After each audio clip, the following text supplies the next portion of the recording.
그림 하나를 제가 보여드리려고요. 제가 파워포인트를 준비해서 왔는데 아마 이 그림이 너무 유명해서 아실 거예요. 큰 그림의 일부만 보여드리는데, 이 그림이 어디 있는지 혹시 아시는 분 계세요? 직접 가셔서 보신 분도 있을 수 있는데요. 네. 로마에 가면 성 바울 베드로 성당이 있습니다. 그곳에 교황이 중요한 미사를 집례하고 매주 예배가 있겠죠. 그런데 그곳에 제일 안쪽에 교황과 그리고 또 주교들이 함께 예배드리는 시스틴 성당이라고 하는 좀 작은 채플이 있습니다.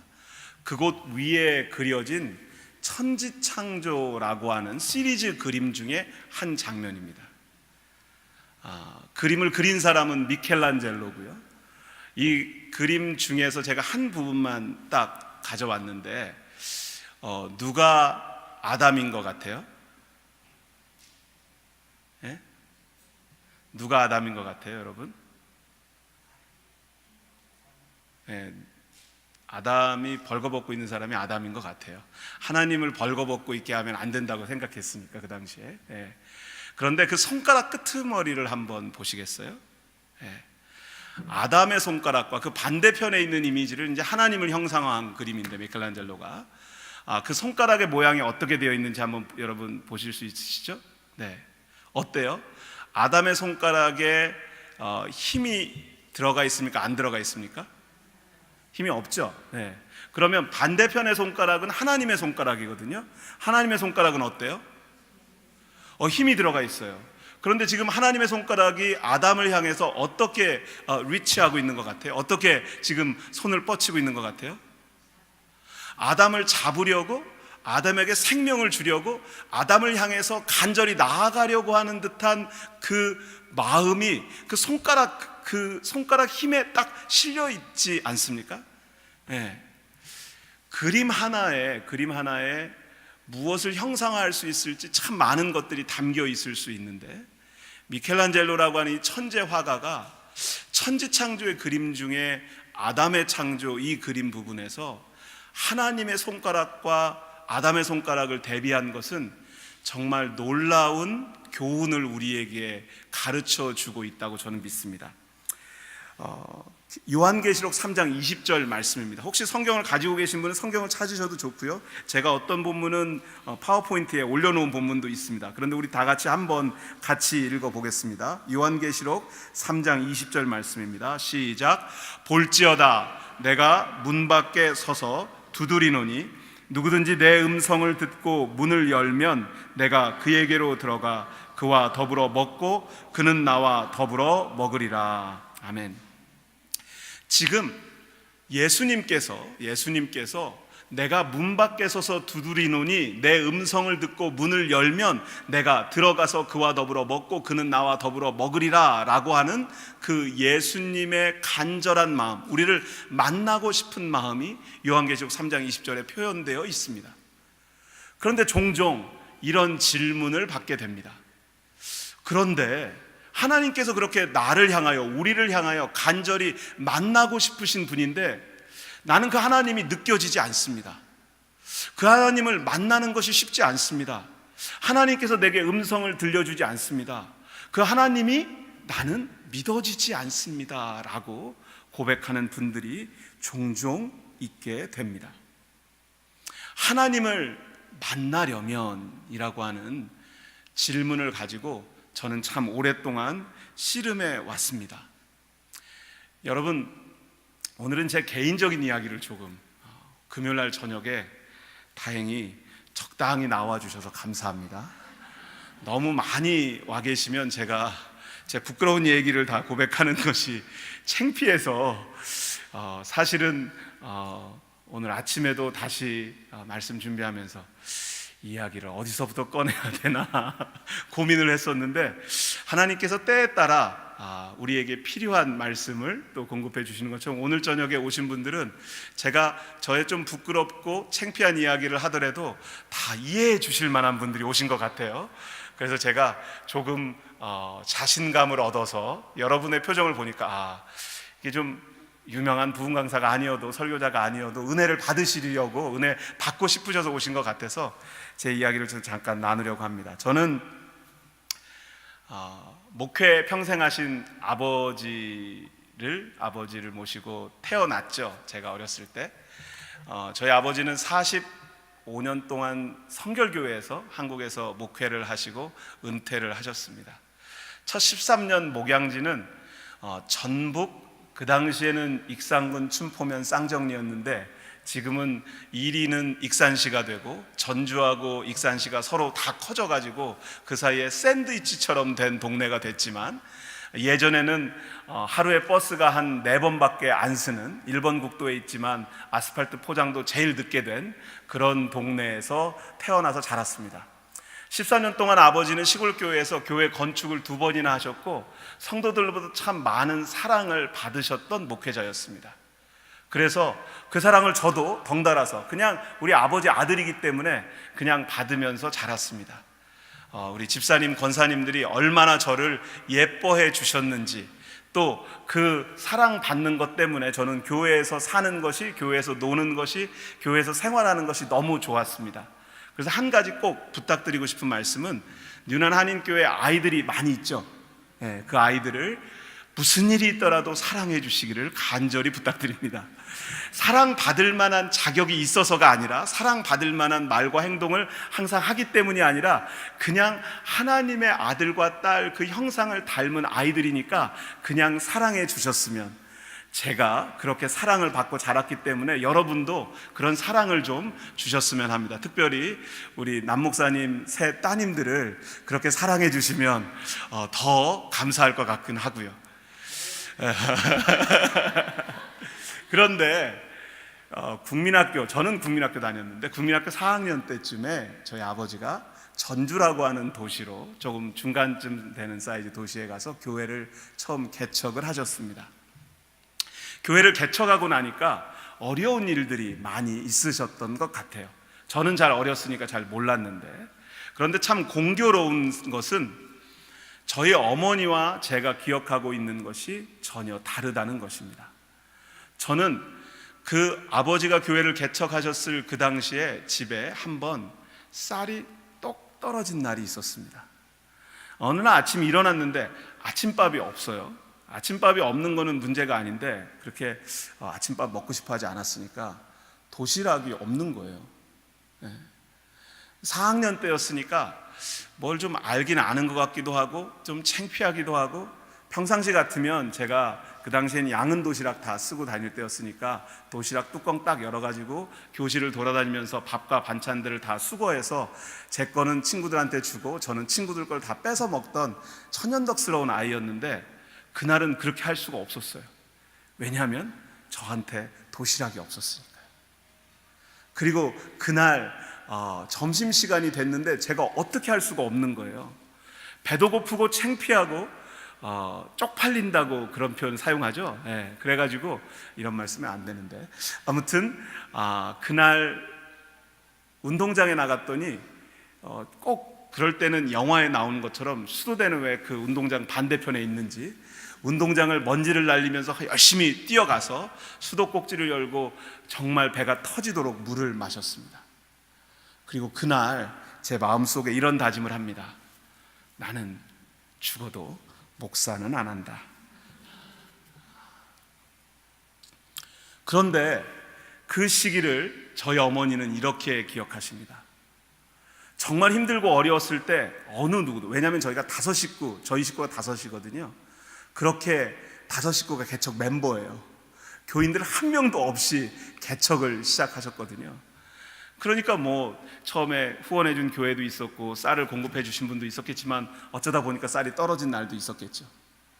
그런데 저는 그날 저녁을 먹었는지 안 먹었는지 기억이 안 나는데, 저희 어머니 기억으로는 하나님께서 참 희한하고 놀라운 방법으로 우리 집에 무엇인가 떨어질 때마다 놀라운 손길로 공급해 주시는 은혜 하나님을 만나셨다는 거예요.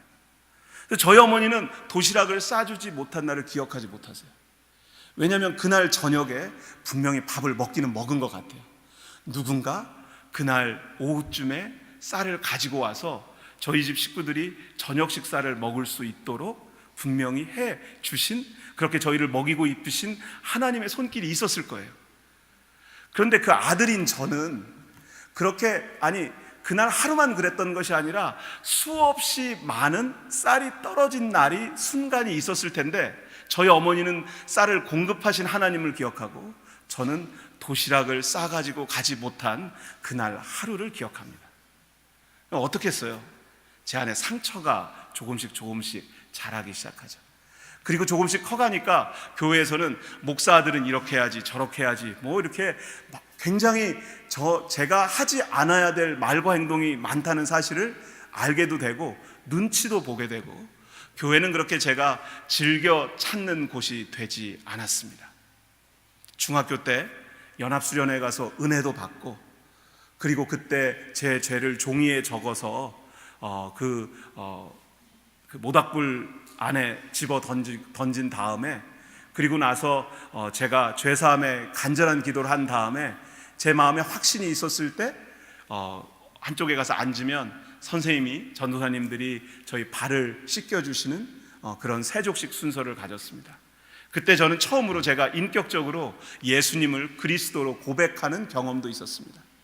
그런데 그때는 그냥 잠시 여름 수련회 한 번뿐이었고, 다시 집으로 돌아오고 교회로 돌아오고 학교로 돌아오고 나면 여전히 제 눈에는 교회 안에는 예수님을 믿는다고 하지만 예수님을 제대로 믿지 않는 사람들, 어떤 때는 자기 얼굴의 모습 뒤에 진짜를 숨겨둔 이중인격자와 같은 사람들일 수도 있겠다라는 생각을 하면서 신앙생활을 하고 있었습니다. 대학에 가니까 당연히 신앙에 대한 질문은 더 많아지고, 그 질문에 대한 답을 주는 사람은 없고, 저는 교회 바깥으로 맴돌게 됐어요. 제가 87년도에 대학을 들어갔거든요. 혹시 저하고 비슷한 또래 대학을 다니신 분들은 기억하시겠지만, 대한민국 역사상 가장 공부를 안 한 학번이 87학번입니다. 1학년 때 입학해서 4학년 다니는 87년부터 91년까지 단 한 학기도 수업 거부를 하지 않은 학기가 없었습니다. 8학기 중에 수업을 제대로 들어본 적이 없고, 그렇게 사는 줄 알았습니다. 그리고 그렇게 살면 세상이 바뀔 줄 알았습니다. 그리고 세상이 바뀌는 것을, 세상을 바꾸는 것이 저의 꿈과 소원인 줄 알기도 했었습니다. 그런데 그러다 보니까 제 마음 안에 여전히 채워지지 않는 것들이 있는데, 그래서 해결할 수가 없었어요. 94년에 미국에 처음 왔습니다. 정치학 공부하고 싶은 꿈이 있어서 왔고요. 미국 정부론 공부하고 싶었고, 그리고 ESL을 먼저 좀 해야 돼서, 영어 공부를 대학 다닐 때 공부를 안 했으니까요. 제가 대학 입시 준비할 때까지 잠깐 공부하고, 그리고 나서 공부를 한 번도 해본 적이 없다가 미국 와서 다시 공부하느라고 조금 힘들었는데 영어 공부 열심히 하고요. 정말 미친 듯이 공부할 때도 있었습니다. 잠자는 시간이 아까워서 잠 잘 때 그때만 하더라도 오토 리버스 카세트 테이프 플레이어가 있을 때였어요. 자동으로 A, B면을 왔다 갔다 플레이하던 카세트 테이프 플레이어가 있었는데, 리스닝 컴프리헨션 LC 테이프를 걸어놓고 밤에 잠잘 때 제 귀에 꽂고 잠을 자는 거예요. 밤에 잠자는 동안에도 그렇게 들으면 영어가 혹시 들릴까 싶어서. 그렇게 해도 잘 안 돼요, 여러분. 하지 마세요. 귀만 나빠지고. 그런데 그렇게 고민하고 질문하고 씨름하면서 미국 정부론 공부하고 싶었습니다. 그리고 워싱턴 DC에 가서 조지 워싱턴 유니버시티에 미국 정보론 공부하는 정치학 전공으로 대학원 과정 시작하려고 갔다가, 그곳에서 하나님의 부르심을 받고 붙들림을 받아 신학교를 가게 됐습니다. 정작 신학교에 갔잖아요. 제가 어렸을 때는 성경 암송, 성경 퀴즈, 성경 찾기 대회에 나가면 제가 상을 많이 탔거든요. 근데 그때 좀 지나고 나서부터는 성경을 제대로 읽어본 적이 없는 거예요. 수련회 가서 성경을 읽고 성경을 암송해야 밥을 주기도 하고, 저는 지금도 그거는 가장 비인간적인 방법으로 성경을 외우게 하는 거라고 생각합니다. 어떻게 밥을 걸고 성경을 못 외우면 밥을 안 주는, 그렇게 은혜롭지 못한 하나님을 가르치는지 저는 지금도 별로 거기에는 동의가 되지 않지만, 그거 말고는 성경을 공부해 본 적이 없었어요. 신학교에는 갔는데 성경을 모르는 거예요, 제가. 아니, 성경을 모른다고 할 수는 없고 알기는 아는데 성경 전체에 대한 눈도 없고 성경을 바라볼 수 있는 관점이 돼 있지 않은 거예요. 청년부 전도사가 돼서 청년들을 가르쳐야 되는데 어떻게 가르쳐야 될지 모르겠는 거예요. 그래서 성경을 하루에 한 장씩 읽어 내려가기 시작했습니다. 저는 제가 미국에 와서 제일 처음 산 책이 무슨 책인지 아세요, 여러분? 네. 미국에 와서 제일 처음 산 책. 네. 여러분은 믿어지지도 않으실 거예요. 네. How to make a cocktail? 공부하러 온 유학생이 미국에 와서 제일 처음 산 책이 어떻게 칵테일 만드는가, 그런 책을 제가 처음 샀어요. 제가 얼마나 술 마시길 좋아했냐면 대학 다니던 시절에 오후 3시나 4시에 술 마시자는 친구들이 있으면 그 다음날 아침 8시까지 술을 마셨어요. 92년, 93년엔 제가 풀타임으로 일을 할 때였는데 첫 월급은 62만 5천 원 얼마 되지 않을 때였어요. 그런데 그 월급을 타서 술을 마시는데 술값으로 다 쓰는데 부족한 거예요. 네. 사람들을 만나는 걸 좋아하고 사람들하고 어울리는 걸 좋아해서 술을 그렇게 열심히 잘 마셨어요.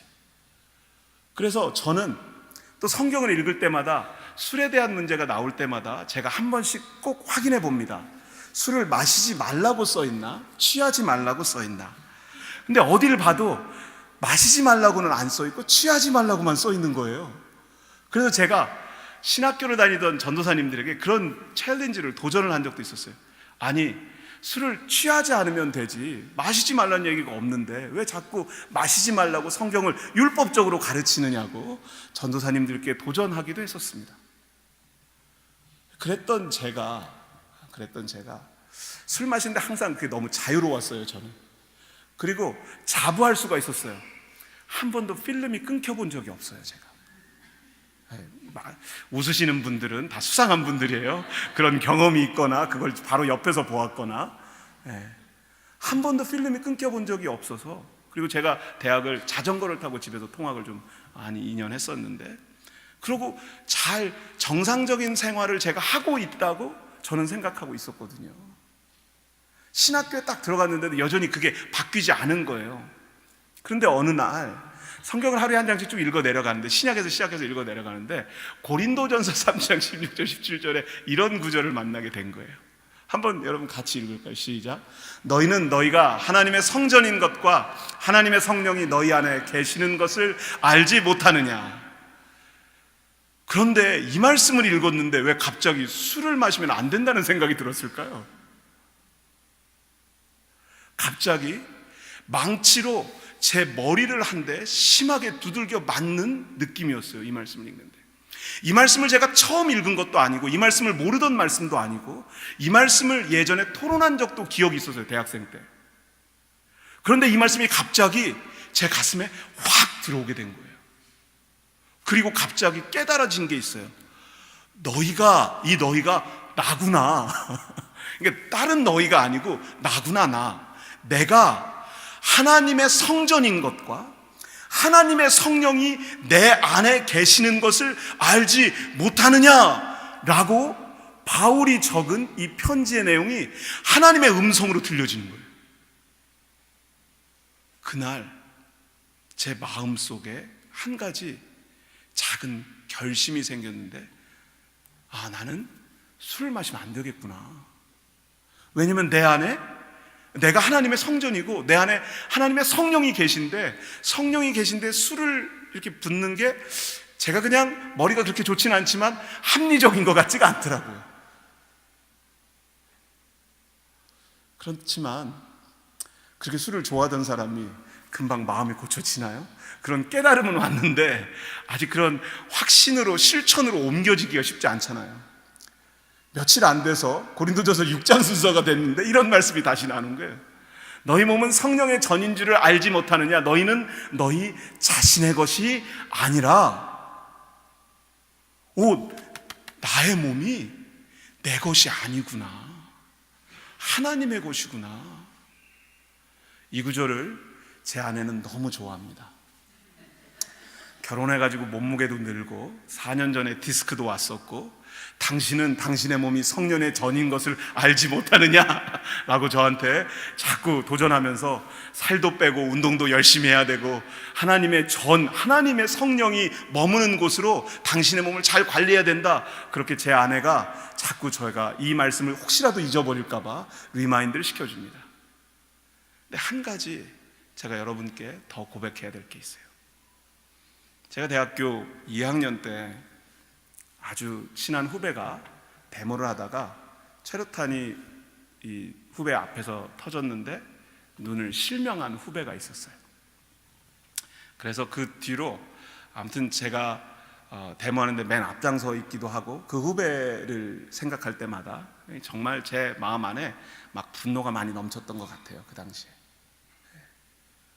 그런데 어느 날 데모를 열심히 하고 도망을 가야 되는데 달리기 하는 게 너무 힘든 거예요.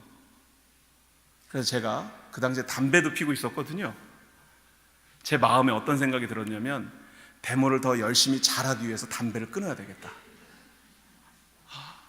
그래서 제가 여기 흡연의 경험이 있으신 분들 다 경험하셨겠지만 담배를 끊는 게 너무너무 힘듭니다. 저는 1년 동안 8전 9기 했습니다. 8번 실패했어요. 어떤 때는 결심하고 하루 만에 다시 피운 적도 있었고 어떤 때는 한 달 반 이상을 담배를 끊었는데 실패하고 다시 담배를 피운 적도 있었고 그런데 제가 그때 나라를 애국하는 마음으로 그리고 데모를 더 잘하기 위해서 담배를 끊으려고 안간힘을 써서 1년 만에 담배를 드디어 끊었어요. 제가 그 당시에 제 아내, 지금 아내가 된 여자친구하고 데이트하고 있을 때인데 저희 장인어른이 제가 데모하려고 담배를 끊었다는 얘기를 들으시고 제 아내에게 뭐라고 그랬냐면 제 아내 이름이 미숙이거든요. 미숙아, 그 애는 그렇게 독한 애하고는 절대 사귀면 안 된다. 데모하려고 담배 끊는 그런 독한 놈하고는 절대 사귀지 마라. 그렇게 말씀하셨다는 거예요. 근데 제 몸이 분명하게 반응을 합니다. 여러분 혹시 담배를 억지로 끊어보신 분들은 아실 텐데 제가 미국 교회 목회할 때 저희 교회 AA 그룹 미팅이 있었는데 단주 모임이잖아요. Alcoholic Anonymous. 그 모임은 중간 휴식 시간에 담배 피는 시간이 있습니다. 술을 끊는 것을 대체할 만한 것이 담배더라고요. 그래서 실제로 담배는 건강은 안 좋아지지만 일상생활을 망치게는 못하잖아요. 술은 일상생활을 망치게 하니까 술을 끊고 담배를 피는 사람들이 많이 있었어요. 근데 교회에서 AA 그룹 미팅을 하는데 저희 교인들도 한 절반 정도 되고 제가 한 달에 2번 정도는 모임에 참석했는데 휴식 시간이 되면 전부 다 나가서 담배를 피는 거예요. 그럼 저도 같이 거기 있는 멤버들하고 같이 있었으니까 같이 담배 피는 사람들 옆에 딱 가 있잖아요. 그럼 너무 좋은 거예요. 여러분 간접 흡연의 그 기쁨과 감사를 누려보신 분들은 제가 무슨 얘기하는지 금방 알아듣고 그게 뭔지 잘 모르시는 분들은 목사님 지금 무슨 얘기하는 거야? 그러실 거예요 아마. 근데 차이가 있어요. 어떤 차이가 있냐면 담배는요 제가 끊었습니다. 제가 알아요. 제 의지로. 참 어렵고 참 실패를 많이 경험했습니다. 그런데 포기하지 않고 끊었습니다. 그런데 제 몸이 담배 피는 사람 옆에 지나갈 때마다 너무 행복한 걸 느껴요. 여전히 그래요. 담배를 끊은 지가 30년이 다 되어 가는데 지금도 담배 피는 사람, 제 아내는 그걸 알잖아요. 그러니까 담배 피는 사람 옆에 지나면 제 아내는 아주 괴로워하는데 저한테 그래요. 좀 더 가봐. 그래요 저한테. 제가 그 좋아하는 걸 아니까 아직도. 그런데 신기하죠? 술은요 마시고 싶지가 않아요. 그런데 신기하죠? 제가 한국에 가서 만나는 친구들의 99%는 술 마시는 친구들입니다. 술자리를 피하기 위해서 점심때 만나면 아줌마 하면 반주가 자동으로 나오는 친구들입니다. 그 친구들이 저하고 마주 앉아서 항상 하는 얘기가 있습니다. 야, 인간 유괴하니 술을 끊다니 그건 말도 안 되는, 아무도 없는데 너하고 나하고 둘이 있는데 한잔 하자 이렇게 얘기하는데 안 마시고 싶어요. 저도 합리적으로 설명하거나 이해할 수가 없습니다. 저는요, 성경이 너무 두껍고 어려워서 성경을 읽으면 졸립다는 많은 분들의 고백이 사실이고 현실이라는 걸 너무나 잘 알고 있습니다. 왜냐하면 제가 성경을 읽을 때 졸리기 때문입니다. 그런데 그렇게 졸립고 어려운 성경을 묵상한다고 하는 것은 더 쉽지 않다는 것도 알고 있습니다. 제가 묵상이 습관이 되어 있지 않아서 하나님의 말씀의 능력을 그렇게 경험했으면서도 그 말씀을 매일매일 묵상하는 훈련이 몸에 익숙해지기까지 얼마나 많은 시간이 걸렸는지 모릅니다. 제가 술, 담배 이야기를 미리 드렸냐면, 오늘 본문 말씀 중에 오늘 저희가 보는 말씀 중에 히브리서 4장 12절 말씀의 능력 좀 하나 보여주시겠어요? 네. 우리 이 말씀 우리 같이 한번 읽고 요한복음 말씀 볼 텐데요. 시작. 우리 같이 읽겠습니다. 시작. 하나님의 말씀은 살아있고 활력이 있어 좌우의 날선 어떤 검보다도 예리하여 혼과 영과 및 관절과 골수를 찔러 쪼개기까지 하며 또 마음의 생각과 뜻을 판단하나니. 하나님의 말씀은 살아있고 활동력, 운동력이 있는 것을 믿으십니까? 그 말씀이 날선 검과 같아서 우리의 영혼, 관절, 골수를 찔러 쪼개고 나눌 수 있는 능력이 있는 것을 믿으십니까? 그리고 그 말씀이 우리의 마음과 생각과 뜻을 판단하고 내가 무엇을 생각하고 있는지 모를 때 나의 생각을 보여줄 수 있는 것이 하나님의 말씀인 것을 믿으시기 바랍니다. 그런데 어려운 것은 이 말씀을 읽고 묵상하는 것이 사실 그렇게 쉽지 않다는 것입니다. 성경을 다 알아야 될 것 같고 성경을 다 모르기 때문에 성경을 읽어도 제대로 이해할 수 없다는 오해를 우리는 할 수밖에 없습니다. 그래서 제가 오늘 여러분과 요한복음 1장 말씀을 나누면서 하나님의 말씀이 과연 무엇인지 한번 생각해 보고, 그리고 오늘 기쁨의 언덕으로 말씀 중에 한 절 말씀을 가지고 제가 이 말씀을 한 말씀만 가지고 어떻게 그 말씀의 능력을 경험할 수 있을까 여러분과 함께 나누기를 원합니다. 여러분, 요한복음 1장 말씀 기억하세요? 요한복음 1장 1절 말씀. 우리 다음 슬라이드 보여주시면 우리 같이 읽겠습니다. 요한복음 1장 1절 말씀입니다. 시작. 태초에 말씀이 계시니라.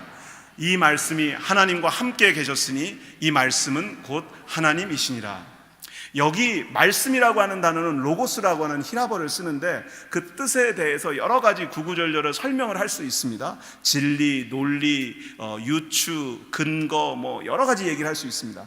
그런데 그냥 이 로고스라고 하는 단어가 등장하면, 일반적으로 말씀이라는 단어가 등장하면 예수님이다라고 우리는 배웠습니다. 그냥 그렇게 알고 있어요. 뒤에 이제 설명이 마저 되긴 됩니다. 그런데 이 요한복음 1장 1절 말씀이 우리에게 참 중요합니다. 창세기 1장 1절이 어떻게 시작하죠? 다 잊어버리셨죠? 괜찮아요. 여러분만 잊어버리신 게 아니라 저도 잊어버릴 때가 많아요. 그러면 열어보면 되는 거죠. 창세기 1장 1절 말씀. 자, 우리 다 같이 찾아서 한번 읽을까요? 시작. 태초에 하나님이 천지를 창조하시니라.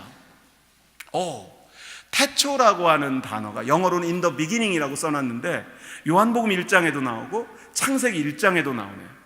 창세기 1장에 태초에라고 하는 단어가 왜 중요할까요? 이 태초가 언제일까요? 많은 사람들이 이 태초를 인류의 시작이다라고 얘기하지만 사실은 인류의 시작이 아니라 우주의 시작입니다. 역사의 시작을 뜻합니다. 그리고 나서 창세기 1장을 가지고 우리는 많은 이야기를 할 수 있습니다. 창조하신 하나님의 놀라운 역사를 이야기할 수 있습니다. 제가 다른 부분은 따로 언급하지 않고, 혹시 우주 물리학을 공부하시는 분이 있으시거나 아니면 자녀들 중에 우주 물리학, 항공 우주학 이런 데 관심 있는 자녀들이 있거든. 창세기의 그 창조의 이야기를 자세히 한번 살펴서 읽어보라고 꼭 권해드리고 싶습니다.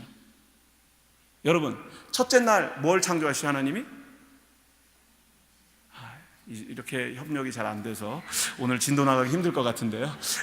첫째 날 하나님께서 빛이 있으라 하셨어요. 그래서 빛과 어둠이 나누어지죠. 그리고 나서는요, 뭐가 있었어요? 하나님께서 궁창, 물을 가르셨어요. 그래서 하늘 위의 궁창과 아래의 궁창이 나뉘어졌다라고 설명합니다. 그리고 나서 뭐가 있었죠? 묻이 드러나고 땅이 드러나고 거기서 생명체들이 나타난다는 얘기를 해요. 근데 문제는 나흘째죠. 4일째 뭐를 만드셨다고 그러죠, 하나님이? 성경을 자세히 여러분이 아직 읽지 않으신 게 다행이에요. 괜찮아요. 왜냐하면 여러분이 이렇게 아직 자세히 읽지 않으신 걸 제가 알기 때문에 말씀 묵상하고 말씀 잘 읽자고 이거 하는 거니까. 네. 넷째 날 하나님께서 무엇을 만드시냐면 광명체를 만드세요. 1월 성신이 만들어지는 거예요. 1월 성신이 뭐예요? 1월 성신이 뭐예요? 1이 뭐예요? 해. 그 다음에 달. 그 다음에 성이 뭐예요? 별. 좀 이상하지 않으세요, 여러분? 우리가 살고 있는 태양계라고 하는 우리가 알고 있는 이 구조에서 빛이 있고 그리고 물이 나뉘어지고 묻이 드러나고 생명체가 자라고 있는데 그 다음에 해와 달과 별의 질서가 잡혔어요. 어떻게 이런 일이 있을 수 있죠? 혹시 성경의 창조의 이야기가 반드시 24시간 개념으로 하나님께서 24시간 간격으로 첫째 날, 둘째 날, 셋째 날, 넷째 날을 지으셨다라고 지금까지 생각한 분이 계시다면 그렇게 믿어도 우리 믿음에 아무 문제가 없습니다. 그게 문제가 있다고 말씀드리는 것이 아니라, 그런데 실제로 성경을 읽어보면 넷째 날 1월 성신이 등장하니까 우리가 지금 살고 있는 이 지구라고 하는 행성을 기준으로 한 태양계 시계의 기준과는 좀 다르겠죠. 그러니까 앞에 셋째 날, 둘째 날, 첫째 날의 그 시간이 24시간이 아닐 수도 있겠죠.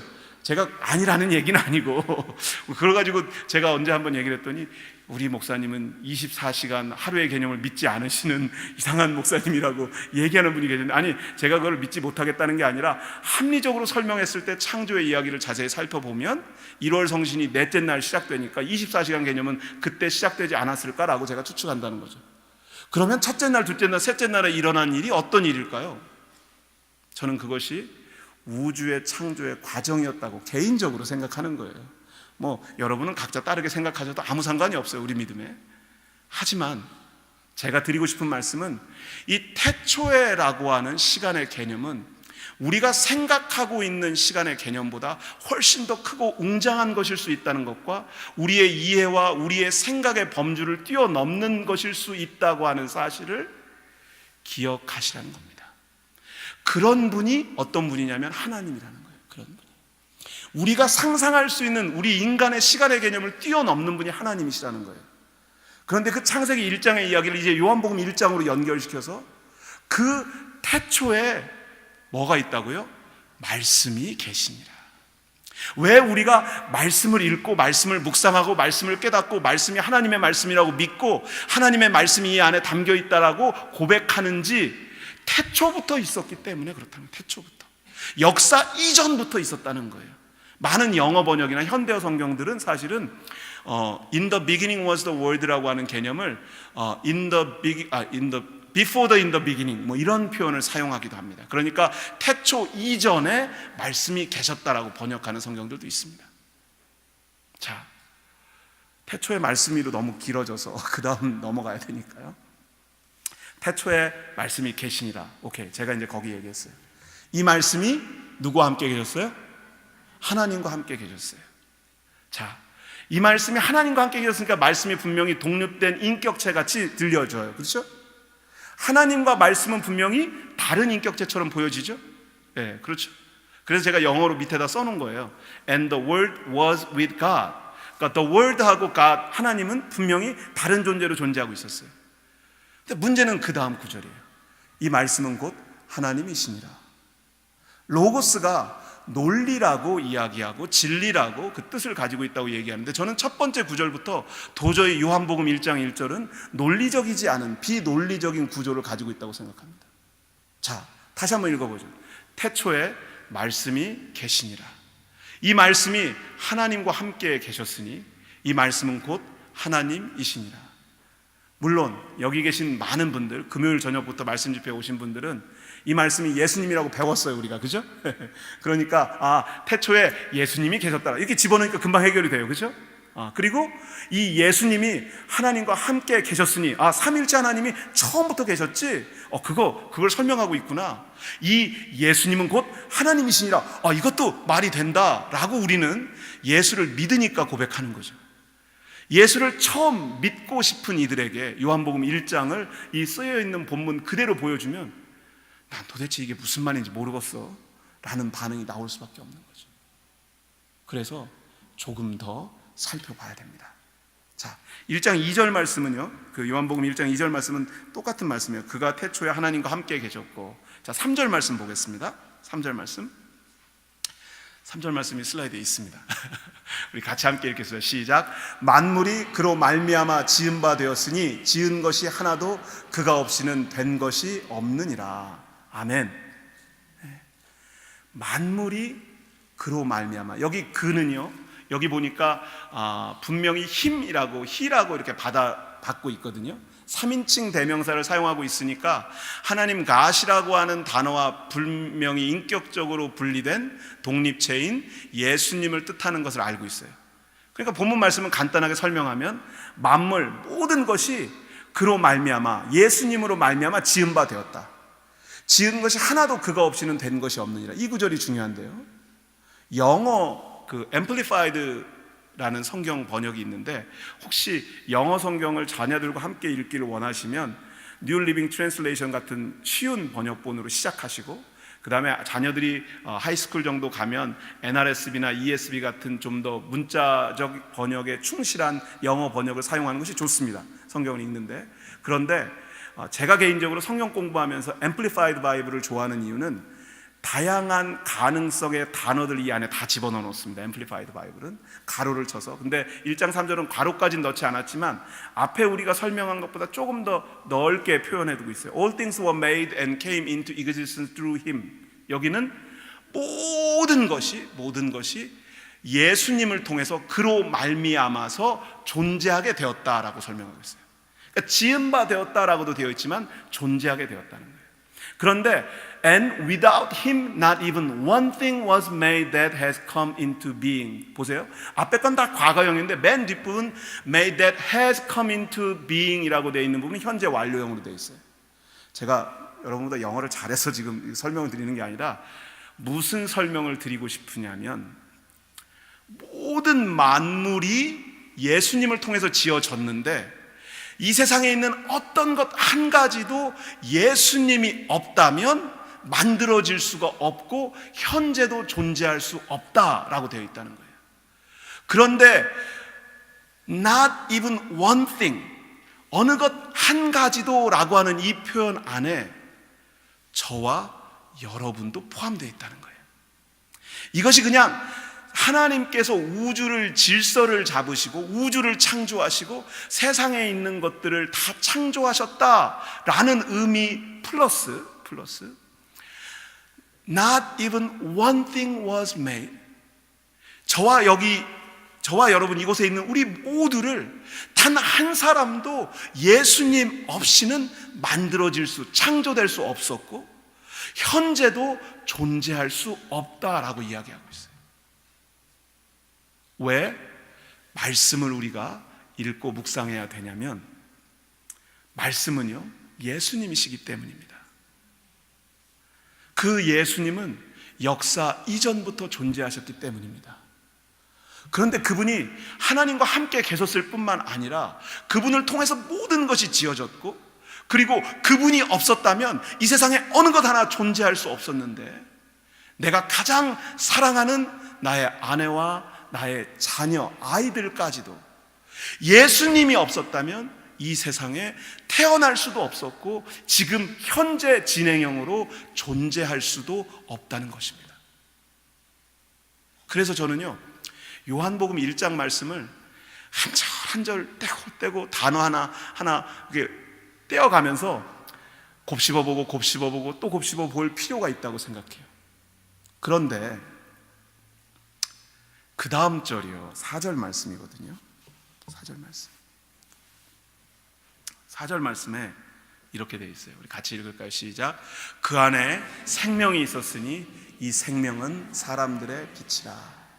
여기 그 안에는요 그분 안에 예수님 안에 생명이 있었다라는 얘기예요. 먼저 과거형이죠. 근데 이 생명은 사람들의 빛이다라고 얘기하고 있어요. 그래서 제가 이제 1, 2, 3, 4절을 한번 연결시켜 보는 거예요.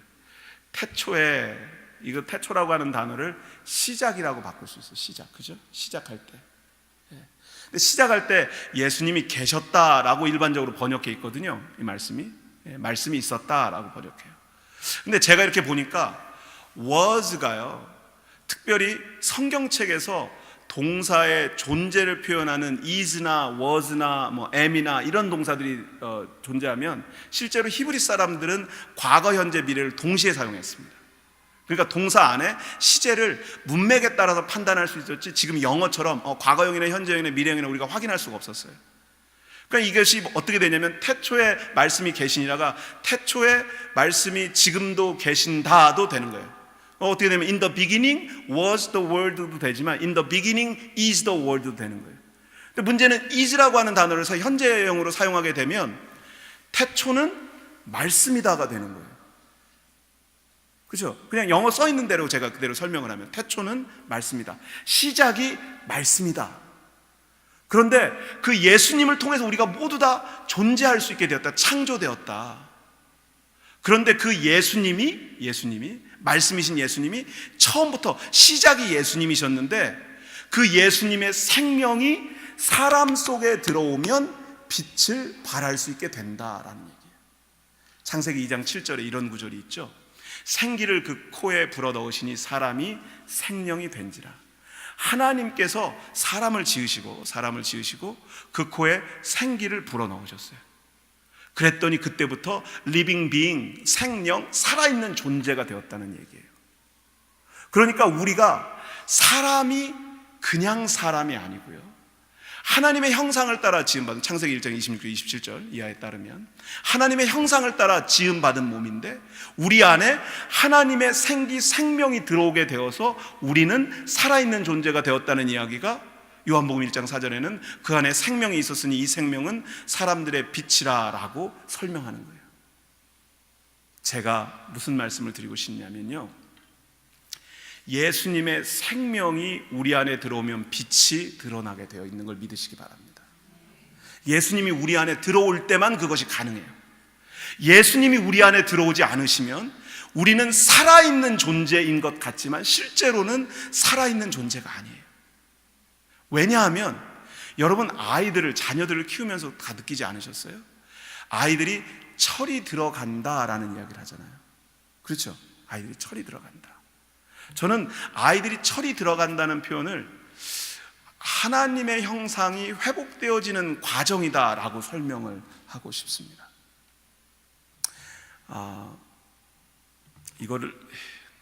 이거는 그 다음으로 넘어가야 돼서 제가 그래서 생기를 이게 루하흐라는 히브리어 단어를 쓰는데 제가 좀 진도를 나가야 돼서요.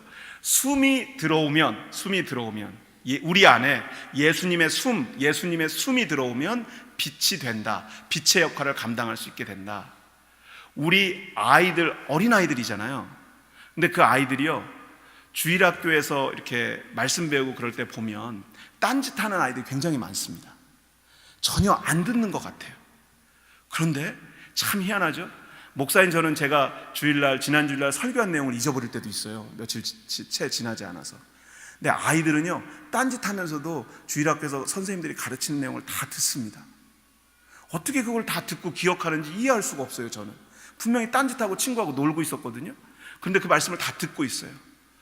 왜 천국에 어린아이 같지 않으면 들어가지 못한다고 예수님께서 그러셨을까요? 어린아이들은 예수님을 만나고 말씀이신 예수님을 만나기만 하면 즉각적으로 반응을 합니다. 그 말씀을 흡수하고 빨아들이는 것이 어른들보다 훨씬 더 높아요, 비율이.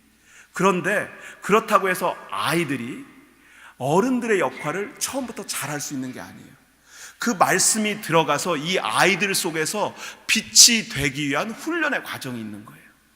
그런데 그것을 우리가 철 들어간다고 설명해요. 어른들도 마찬가지예요. 우리 어른이 되긴 했지만 실제로는 우리가 어른다운 어른의 역할을 잘하지 못할 때가 많아요.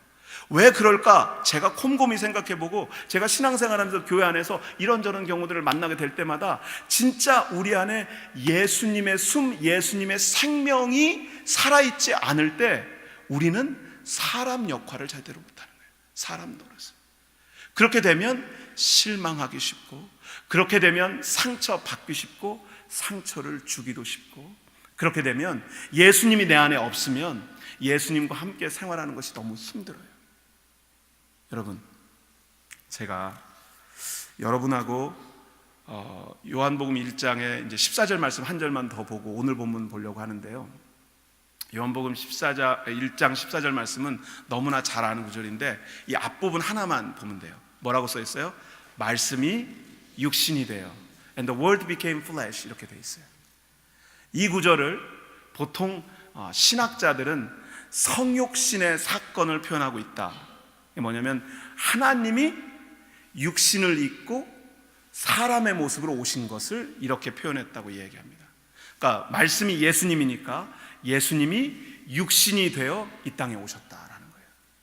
그러면 왜 예수님이 육신을 입고 이 땅에 오셨을까요? 예수님이 왜 육신을 입고? 빌 브라이트 박사가 CCC 사역을 UCLA에서 처음 시작하는 1955년도 주변에 그 중에 인도 출신 대학생 하나를 전도를 합니다. 그런데 힌두교도였던 이 대학생이 예수를 믿게 된 다음부터 다른 힌두교도인 인도 친구들에게 예수님을 전하고 싶은데 아무리 예수님에 대해서 이야기해도 이 힌두 다른 친구들이 예수님을 못 믿겠다는 거예요. 이해가 안 된다는 거예요, 예수님. 그런데 어느 날 폭우가 쏟아진다는 일기예보를 듣고 이 친구가 학교를 오는데 개미떼들이 모여있는 개미 군락을 학교로 오면서 발견하게 됩니다. 그리고 나서 깨달은 게 생겼어요. 그리고 빌 브라이트 박사에게 찾아옵니다. Bill, finally I figured it out. 드디어 내가 이게 왜 그렇게 됐는지 이해할 수 있게 됐어. 내가 이제 사람들에게 설명할 수 있을 것 같아. 아니 내가 오면서 라디오에 보니까 오늘 폭우가 쏟아질지 모른다고 일기예보가 나왔는데 그 폭우가 쏟아지고 나면 저기 개미집에 수없이 많이 있는 개미들이 그 물에 다 쓸려갈 것 같거든. 그래서 내가 개미들한테 가서 야, 이제 일기예보가 발표돼서 몇 시간 뒤에 검은 폭풍우가 몰려와서 비바람이 쏟아지고 그리고 나면 이 너희들 집이 다 부서지고 무너지게 될 거야. 그래서 지금 여기 있으면 안 돼. 아주 위험하니까 빨리 도망가야 돼. 피해야 돼. 라고 내가 아무리 가서 이야기를 해도 개미들은 단 한 마리도 내 말을 이해하지 못하더라고. 빌 브라이트는 이 친구가 도대체 무슨 소리를 하나. 그런데 예수님이 그러셨어. 예수님이 우리에게 닥쳐올 진노와 심판에 대한 마지막 때에 대한 그 마지막 때가 다가오고 있다는 사실이 분명히 예수님이 알고 계시고 우리에게 와서 그 말씀을 전하고 싶은데 아무리 하나님의 언어로 이야기를 해도 우리가 이해를 못하는 거예요. 그러니까 예수님이 할 수 있는, 하나님이 할 수 있는 가장 최선의 방법은 하나님이 개미가 될 수밖에 없는 거죠. 그래서 예수님이 하나님이셨던 분이 개미 같은 사람의 모습을 입고 이 땅에 오셔서 우리들 말로 우리가 이해할 수 있도록 우리와 대화하고 우리에게 하나님의 사랑이 무엇인지, 하나님의 은혜가 무엇인지 우리들 말로 설명해 주신 것, 이것이 복음이야. 말씀이 육신이 되어는요, 하나님께서 여러분을 얼마나 사랑하시는지 하나님이 온갖 방법으로 다 커뮤니케이션 하셨는데 어떤 방법으로도 이해하지 못하는 우리들에게 하나님의 방법으로 이해할 수 없는, 하나님의 방법으로 더 이상 교통할 수 없는, 커뮤니케이트 할 수 없는 상황에서 사람의 모습, 개미의 모습으로 오신 예수님의 모습이라는 거예요. 이것이 말씀이 육신이 되어요. 그런데 1장 4절에 그 말씀 속에 생명이 있고 그 생명이 우리 안에 들어오면 빛이 된다는 이야기가 이 말씀이 육신이 되어 있다는 것과 연결이 되는 거예요. 제가 무슨 말씀을 드리냐면요, 여러분, 말씀이 육신이 되어 예수님이 육신을 입고 이 땅에 오셨어요. 우리를 너무 사랑하셔서 우리들에게 하나님의 은혜에 대한 그 복음의 메시지를 전하시려고. 그런데 그 오신 예수님께서 우리 안에 들어오셨어요. 우리 안에. 내가 예수를 만나게 되었단 말이에요. 예수를 처음 만나게 되면 어떻게 만나게 되는지 아세요, 여러분? 처음 만나게 되면 우리가 머리로 예수님을 만나요. 예수님이란 분이 역사적으로는 존재하셨던 분이더라. 그런 기록이 있다고 하던데, 제가 뭐 일일이 다 확인해 본 건 아니지만 2000년 전에 관련된 기록들을 보면 예수라고 하는 역사적 인물에 대한 기록이 실제로 존재한다더라. 아직 내가 예수를 믿는 건 아니에요. 하지만 예수님이 계셨다고 하는 사실을 내가 머리로 이해하게 되었어요. 근데 머리로 아는 것만으로는 안 된단 말이에요. 믿어지는 게 아니잖아요. 믿어지는 건 어떻게 믿어져요? 내 마음으로, 가슴으로 믿어지는 거예요. 내 가슴과 마음이 움직여지는 것은 내 마음대로 할 수 있는 것이 아니라 하나님의 영, 성령의 감동으로만 가능한 것입니다.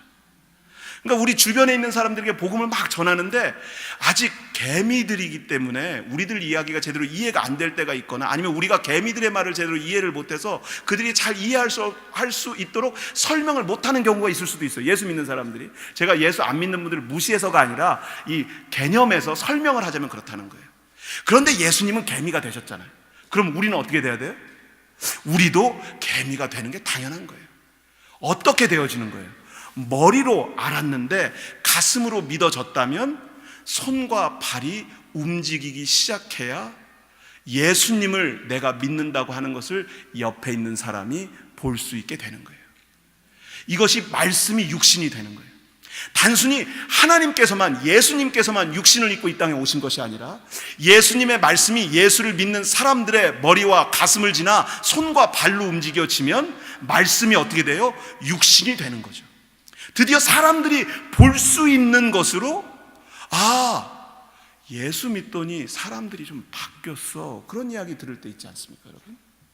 그런 놀라운 간증이 뉴난 한인교회에 넘치기를 주의 이름으로 축원합니다.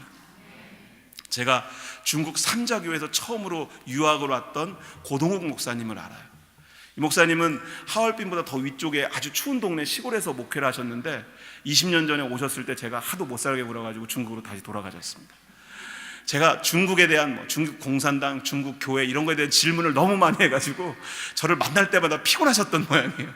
그래서 처음에는 저를 피해서 LA로 가시더니 LA에서 학업을 마친 다음에 중국으로 가셨는데, 이 목사님이 제가 이 목사님한테, 목사님, 중국에는 공식 교회가 있고 삼자교회라고 부르는, 그 다음에 가정교회가 있고 지하교회가 있다고 그러는데 목사님은 공식 삼자교회 소속 목사님이었거든요. 제가 그 중국의 현실이 어떤지 궁금합니다 그러면서, 목사님 동네에 지하교회 교인들이 있는 거를 아세요? 제가 그랬어요. 그랬더니 그 목사님이 저한테 질문 같지도 않은 질문을 한다는 표정으로 저를 쳐다보시면서, 전사님, 그걸 어떻게 모릅니까? 그러시는 거예요. 이분 조선족 사세였거든요. 뭐 어떻게 아십니까? 그랬더니, 예수 믿으면 사람이 바뀌지 않습니까? 지하교회 교인들도요, 공식교회 교인들이 모를 수가 없다는 거예요. 진짜 예수를 믿으면. 왜냐하면 사람이 바뀌었기 때문에. 중국에서는 분명하게 확인되는 게 있어요. 공식교회가 공산당 지배 아래에 있는, 아무리 공식교회라고 저희들이 손가락질 하더라도 실제로 중국 공식교회 교인이 되려면 예수 믿고 예수 이름으로 세례를 받고 교인이 되어야 되거든요. 그럼 중국에서 공산당원이 될 수 없습니다. 중국에서 공산당원이 될 수 없다는 뜻은 뭐예요? 중국에서 출세길은 접는 거예요. 나 이제 출세하지 않고, 나는 세상 방법으로 승부하지 않고 하늘 방법으로 살겠습니다라고 공개적으로 고백하는 거예요. 제가 그 이야기를 듣고, 목사님 그 이야기를 듣고, 지하교회 교인들도 대단하지만 공식교회 교인들의 믿음도 참 대단하다. 만약에 우리 자녀들을 키우면서 네가 교인으로 고백하고 교인이라고 하는 사실을 다른 사람들에게 드러내면 이제 너는 출세할 수도 없고 취직도 잘 안 되고 당원도 될 수 없을 거야. 그러니까 너는 꼭 예수를 믿어라. 그렇게 이야기할 수 있을까요? 그런데 그 말씀이 육신이 되는 일들이 벌어지고 있다는 거예요. 그리고 그 말씀이 육신이 되면 숨길 수가 없다는 거예요. 표시가 난다는 거예요. 전도가 가장 힘든 게 어디 있는가라고 하는 질문 앞에 제가 고민하는 건 뭐냐면요, 제가 여러분 보시기에는 지금 이렇게 보니까 목사 같고 설교도 하는 것 같고 뭐 좀 인간적으로 인격적으로 괜찮아 보일 수도 보이지 않죠. 제가 여러분 다 아시다시피 제가 과거 얘기도 다 했고 이미 뭐 그런 사람이지만 요즘은 그래도 가끔 저한테 목사님이시죠? 그리고 이렇게 물어보는 분들이 계세요. 전혀 제 소개를 하지 않았는데 그래서 제가 아니라고 할 수는 없잖아요. 제가 목사인데. 그래서 저는 사실 목사인 걸 전혀 드러내고 싶은 마음은 없는데 목사님이시죠? 이렇게 네 그러면은 그래서 제가 어떻게 아세요? 그랬더니 목사님 같이 생기셨어요 그러더라고요. 제가 아는데요, 저는 목사같이 안 생겼습니다. 남성원 목사님이나 김영렬 목사님 정도 돼야 목사같이 생긴 거고요. 저는 제 아내 표현에 의하면 아직도 화가 나면 세계에서 도저히 어느 누구와도 비교할 수 없는 최고의 악랄한 표정이 그 눈빛 속에 담겨 있다는 사실을 당신은 기억하고 있는가? 저한테 질문을 해요. 그러면서 저한테 여보 제발 교인들이 있는 데서는 그 눈빛 다시는 안 돼. 저한테 당신 눈빛을 보고 나면 아마 교인들이 예수 믿고 싶은 생각이 딱 떨어질 거야 라고 저한테 얘기를 하고, 아직도 현재 진행형으로 만들어져 가고 있어요. 근데 괜찮아요. 제가 말씀대로 살고 있어서, 말씀 묵상을 기가 막히게 잘하고 있어서, 말씀이 육신으로 깨달아져서 제가 모든 생활하고 있는 것이 하나님의 말씀대로 실천하고 있기 때문에 이 말씀을 드리는 것이 아니고요, 제가 말씀 묵상을 가지고 씨름하고 어떻게 말씀으로 살 수 있을까 고민하고 이렇게도 해보고 저렇게도 해보는데 다른 방법이 없는 거예요. 시작이 예수님 말씀이었어요. 시작이. 이거는 역사의 시작, 우주 역사의 시작, 인류 역사의 시작이 아니라 여러분과 저의 시작이 예수님이었어요. In the beginning is the word. 태초가, 시작이, 첫 출발 지점이 예수님이다 라고 써 있다는 거예요, 이 본문 말씀. 그러니까 저와 여러분의 출발 지점, 존재론이, 저와 여러분의 존재가 시작된 그 지점이 바로 예수님 자체, 그분 본질이시다라고 하는 고백에서 요한복음 1장 1절이 시작돼요. 그러니까 우리가 그게 믿어지면 그 생명이 우리 안에 들어오기 시작하는다고요. 그래서 이 말씀이 머리에서 가슴으로 손과 발로 육신이 되어가는 과정이 있다는 거예요. 말씀이신 예수님이 어렵지 않다. 제가 뭐 이런 구절 자주 인용이 아니라 자주 말합니다. 큐티 말씀 묵상 이야기할 때마다 말씀이신 예수님이 어렵지 않다. 말씀 묵상은 쉽지 않을 수 있습니다. 제가 인정합니다. 인정하고, 그리고 그것이 익숙해지도록 연습하는 시간도 필요하고 누군가의 도움도 필요합니다. 그래서 교회에서 말씀 묵상 집회도 하고 큐티 컨퍼런스도 하고, 제가 남성원 목사님과 이번 집회를 준비하는 과정에서 목사님 그냥 말씀 전하는 것 말고 말씀 묵상에 대해서 같이 공부할 수 있는 시간을 좀 가졌으면 좋겠습니다. 그렇게 남 목사님하고 서로 대화하면서 기도하면서 내일 아침에는 리더들을 위한 말씀 묵상에 대한 시간도 가지고요, 주일날 예배 후에는 말씀 묵상 ABC, 말씀 묵상을 한 번도 해보지 않은 분들이 말씀 묵상 어떻게 시작할 수 있을까, 그런 워크숍도 합니다. 근데 제가 거기에 딱 한 가지 말씀을 붙이고 싶은 게 있어요. 제가 느낌적, 이거 적이라는 표현으로 쓰면 안 되는데 일본식 표현이라고 그러는데 제가 느낌적, 이거 표현이 안 돼서 제가 느낌적이라고 써놨어요. 말씀 묵상에서 어렵다고 느끼는 이유가 뭐냐면요, 뭔가 느껴지지 않기 때문에 그래요. 뭔가. 그럼 무언가 있긴 있는데 그것이 내 가슴에 확 느껴지지 않을 때가 있어요. 근데 여러분, 그게 숨쉬기 운동하고 똑같은 거예요. 말씀 묵상을 하면서 어느 날은 제 마음을 확 사로잡을 만한 고린도전서 3장이나 6장과 같은 말씀이 있을 때가 있지만, 오늘 요즘 저희가 읽고 있는 열왕기상 말씀처럼 읽기는 읽는데 역사 말씀이고 도대체 모르겠고 왕 이름이 자꾸 바뀌기는 하는데 누가 앞인지 뒤인지도 구별을 못하겠고 남한국 북한국 구별도 못하겠고 이러니까 내가 도저히 말씀 묵상을 할 수 없지 라고 저도 생각을 해요, 여러분. 그러니까 정상이에요. 여러분이 그렇게 생각하시는 게 지극히 정상입니다. 그런데 그럼에도 불구하고 숨결을 느낄 수 있다는 거예요. 무슨 얘기냐면요, 말씀이 예수님이기 때문에 그 말씀을 읽을 때 그 말씀에 예수님의 생명, 생기가 움직이고 있어요. 근데 그게 제 마음에, 우리 눈에 그냥 살짝 뜨일 때가 있어요. 그걸 제가 느낌적이라고 표현하는 거예요. 느낌. 이게 느낌이 확실하진 않은데 무언가 이게 뭐지? 이런 생각이 들 때가 있단 말이에요. 그것을 붙잡으면 됩니다. 제가 그렇게 말씀드려요. 그리고 이제 그 연습을 우리가 해보는 거예요. 그분의 숨이 우리 묵상의 중심이에요. 그러니까 예수님의 숨결, 예수님의 기운, 예수님의 생명, 예수님의 말씀, 예수님의 표현, 예수님이 누구에게 말씀하시고 어떻게 말씀하시고 무엇라고 말씀하시는지 예수님의 움직임이 우리 묵상의 중심이 되어야 합니다. 딱 한 말씀이면 충분합니다. 오늘이 오늘인 이유 그거는 이제 나중에 제가 하고요. 자, 그래서 오늘 말씀 중에 열왕기상 15장 14절 말씀, 2절 한 절 말씀인데요, 제가 여러분과 같이 읽고 이 말씀 잠깐 묵상을 나누려고 합니다. 다 같이 함께 읽어서 시작. 다만 산당은 없애지 아니하니라. 그러나 아사의 마음이 일평생 여호와 앞에 온전하였으며. 열왕기상 15장의 역사적 배경은 남북 왕국이 분열된 다음에 두 번째, 세 번째 왕들에 대한 이야기입니다. 이 설명 들었는데 아무 감동이 없죠, 여러분? 네, 정상입니다. 네. 그 역사적 배경을 이해하고 성경을 읽으면 훨씬 도움은 되지만 그 역사적 배경을 모른다고 해서 이 말씀이신 예수님께서 우리를 통해서 역사하지 못하시는 건 아니라는 얘기를 제가 말씀드리려고 하는 거예요. 열왕기상 15장 14절 이 말씀 한 절만 떼어놓고 보면 아사가 누군지도 모르겠죠. 아사가 왕인데 네, 누군지도 잘 모르겠고 그냥 이 구절만 딱 읽는 거예요. 그렇죠? 있는 그대로 읽어보는 거예요. 그렇죠? 다만 산당은 없애지 아니하니라. 이 앞에 부분에 보면 아사라고 하는 왕이 개혁을 하는 장면의 이야기가 나와요. 우상들을 다 치우고 우상 숭배하지 못하게 하고 그런 내용들이 나옵니다. 그런데 다만 이렇게 얘기하니까 근데 하지 않은 게 있어요. 산당은 없애지 않았다.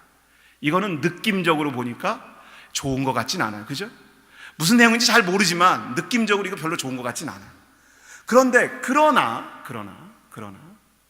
아사의 마음이 일평생 여호와 앞에 온전하였으며, 이 말씀을 제가 2주 전에도 읽었고요, 일주일 전에도 읽었고, 어젯밤에도 읽었고, 오늘 아침에도 읽었어요. 그런데 제가 이 단어가 이 구절 가운데 딱 한 단어가 처음 제 눈에 띄었어요. 일평생.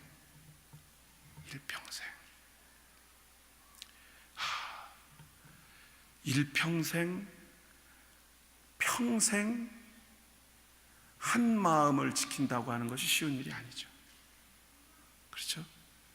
여기 결혼하신 분들 검은 머리가 팥뿌리가 되도록 내가 내 아내를, 내 남편을 사랑하겠습니다, 그런 결혼 서약 하셨죠? 그런데 그 서약이 흔들리던 순간이 한 번도 없으신 분 계세요? 나는 단 한 번도 그 결혼 서약을 의심하거나 흔들려 본 적이 없다.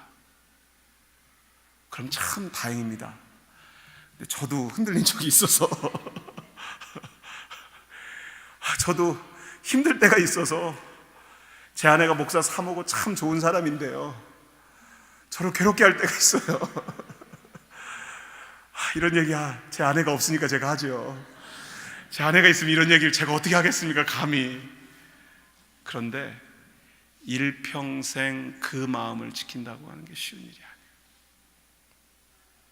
내가 사랑하고 내가 이 사람을 위해서 생명을 바칠 수도 있다고 저는 옛날에 제가 그렇게 생각했었어요. 제 아내를 두고. 제 아내한테 그런 얘기를 했었어요. 제가 나는 당신을 위해서 내 목숨도 걸 수 있다. 근데 걱정하지 마라, 나 절대 안 죽고 당신을 구해줄게. 제가 그런 얘기를 했었어요. 그런데 살다 보니 어려운 일들이 많은 거예요. 어떻게 일평생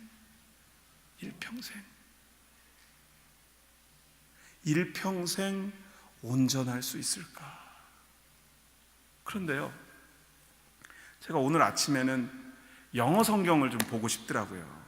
영어 성경, 이 구절을 어떻게 영어로는 써놨나. 그래서 제가 영어로 보니까 그러나부터를 이렇게 여러 번역들이 이렇게 써놨는데, Nevertheless the heart of Asa was wholly true to the law all his days. All his days가 일평생이에요. Every day, all his days. 하루도 빼놓지 않고. 이게 일평생이라는 단어더라, 이 뜻이더라고요, 표현이. 하루도 빼놓지 않고. 그 다음 메시지 바이블은요, But he was well intentioned, his heart was in the right place, in tune with God. 뭐 이렇게 해놨는데 이게 무슨 뜻이지? 갑자기 메시지 바이블 이렇게 뜬금없는 번역을 해놨을까 제가 그랬어요. 그리고 나서 제가 NIV를 읽는데 NIV에 Asa's heart was fully committed to the Lord all his life. All his life는 똑같아요. All his days나, 그죠? 그런데 아사의 마음이 fully committed, 하나님께 완전히 헌신 드려졌다라는 표현을 쓰는 거예요. 주님께. 아사의 마음이. 그것이 all his life, 일평생 유지되었다. 그러고 나서 메시지 바이블을 보니까 이게 이해가 되는 거예요. He was well intentioned. 이게 제가 무슨 말씀을 드리고 싶으냐면요, 아사가 개혁을 하고 신앙생활을 제대로 하기 위해서 이스라엘을 막 들었다 놨다 다 뜯어 고쳤어요. 근데 산당은 제거하지 못한 거예요. 이유가 있을 거예요. 우리가 정확하게 다 설명할 수는 없지만 어머니에 대한 이야기가 나오고 조상들에 대한 이야기가 나오는 걸 보면 이 어머니라고 하는 사람들은 대개 왕비들이고 이방 나라의 딸들이었어요. 그리고 그 어머니들이 우상 숭배를 이스라엘로 가지고 온 거예요. 그래서 아사가 폐위시켰다는 얘기도 나오잖아요. 그런데 그렇게 했음에도 불구하고 산당을 제거하지 못했다는 이야기는 우상 숭배의 잔재가 될 수 있는 뿌리를 완전히 제거하지 못했다는 거예요. 그런데 아사의 마음은 그걸 제거하고 싶었을 거예요. 그런데 제거하지 못한 이유가 있었을 거예요. 정치 외교적인 문제 있을 수도 있고 왕의 세력이 안정되어 있지 않기 때문에 그런 계획을 온전히 치르지 못했을 수도 있습니다. 그런 상황과 조건은 우리가 다 이해할 수 없어요. 그런데 성경 말씀의 표현이 어떻게 되어 있냐면 But he was well intentioned, his heart was in the right place. 그 마음은, 의도는 정말 하나님께 완전히 헌신하고 싶었는데 실제로는 완전히 그렇게 된 게 아니에요. 그게 우리들 모습이더라고요. 그게 우리들 모습. 예수를 믿겠다고 결심했고 예수님께 다 헌신하겠다고 결단했고 그런 마음의 감동도 있었는데 우리 생활의 어떤 부분들은 고치고 변화되기도 했지만 어느 한 가지는 아직 완전히 뜯어 고치지 못한 부분도 남아있다는 거예요. 그런데 그런 아사를 향해서 하나님께서는 무엇라고 표현하시면 바로 앞에 한글로 된 거 다시 한번 보죠. 바로 앞에. 그러나 아사의 마음이 일평생 여호와 앞에 온전하였으며, 이 말이 무슨 뜻이냐면요, 하나님이 아사의 마음을 살펴보셨다는 거예요. 저가 아직 죄로부터 완전히 자유하지 못했어요. 완전히 다 끊어내지 못했어요. 그의 개혁이 다 끝나지 않았어요. 그런데 그의 마음은 그렇게 살고 싶은 거예요. 우리가 예수 믿은 다음에 아직 죄의 습관과 죄의 모양을 아직도 가지고 있는 게 있단 말이에요. 마음은 그걸 다 끊어내고 싶은데 아직 다 끊어내지 못한 게 있어요. 그렇죠? 그런데 하나님께서는 끊어내지 못한 우리의 현실을 보시고 질책하시는 것이 아니라 아사의 마음, 우리의 마음을 보고 계신다는 거예요. 성경을 읽을 때요, 우리는 우리의 마음과 우리의 기준으로 성경을 읽고 그 기준으로 우리 자신을 아주 혹독하고 매섭게 몰아세울 때도 있습니다. 그것이 우리로 하여금 조금 더 경건하고 하나님 앞에 정직한 사람으로 만들어가는 방법일 수도 있습니다. 하지만 하나님의 마음, 예수님의 마음으로 말씀을 우리가 제대로 다시 느끼지 못하면 우리는 율법주의자가 되기 쉽습니다. 하나님의 말씀을 제대로 아직도 지키지 못했구나. 나는 그 죄의 문제를 완전히 다 해결하지 못했구나. 우리 목사님도 그런 부족한 게 있더라. 우리 권사님도 그런 게 있더라. 뭐 그런 식으로 우리는 평가할 뿐만 아니라 자기 자신에 대해서도 그렇게 평가한다는 거예요. 그런데 하나님께서는 그렇게 여러분을 보지 않으신다는 거예요. 여러분이 제가 아직 이 죄의 문제를 완전히 해결하지는 못했지만 우리의 마음을 살피시는 분이 예수님인 것을 믿으시기 바랍니다. 말씀이신 예수님께서는 우리의 마음을 아신다는 거예요. 마음의 생각을 아신다니까요. 왜냐하면 그 말씀은 운동력, 활력이 있어서 우리의 영혼 골수를 쪼개고 남아서 우리 마음에 어떤 생각을 가지고 있는지 분명하게 아실 수 있기 때문에, 물론 우리 안에 죄와 부족한 마음도 있죠. 욕심도, 아직도 내려놓지 못한 시기와 질투의 마음이 있을 수도 있어요. 그런데 우리가 예수를 만나고 난 다음에 예수님처럼 살고 싶은 마음이 우리 안에 생겨나기 시작했다는 거예요. 아직 다 변화하지 않았지만 그 가능성을 하나님께서는 보고 계신다는 것입니다. 그래서요, 말씀 묵상은 하나만 붙잡으면 된다. 한 말씀만 붙잡으면 된다. 한 말씀. 그런데 그 한 말씀을 붙잡으려면 깊이 읽고 생각해야 합니다. 그냥 한번 쭉 읽고, 아, 성경 읽었네, 묵상했네, 그렇게 해서 끝나서는 안 되고요, 다시 한번 그 말씀을, 그런데 성경을 내가 알고 역사를 알고 그것과 상관없다는 거예요. 그냥 쓰여있는 말씀 그대로 그 안에 하나님의 마음, 예수님의 마음이 느껴지고 읽혀지고 깨닫게 되는 저와 여러분 되기를 주의 이름으로 축원합니다. 그래서 이번 말씀 집회 과정을 통해 말씀이신 예수님, 생명이신 예수님이 우리에게 분명하게 증거되기를 축원합니다. 예수님이 말씀이시다. 예수님의 숨, 예수님의 생명이 우리 안에 들어오게 된다. 그러면 말씀 묵상은 뭐예요? 예수님의 생명으로 숨쉬는 숨쉬기 운동이다. 숨쉬기 운동. 숨쉬기 운동하는데 특별한 기술 필요해요, 여러분? 여러분, 숨쉬기 운동 제가 가르쳐 드릴까요? 어떻게 숨 쉬는지. 그거 모르셔도 되죠? 그냥 살면 되고 그냥 쉬면 되죠. 그런데 어떻게 해야 돼요?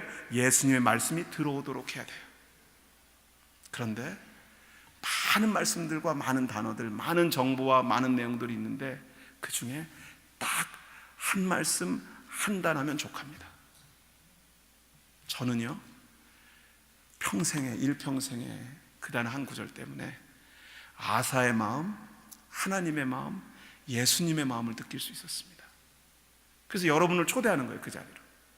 여러분, 열왕기상이 참 짜증 나실 거예요. 제가 이해합니다. 그런데 성경에는 그렇게 힘들고 어려운 성경책도 있어요.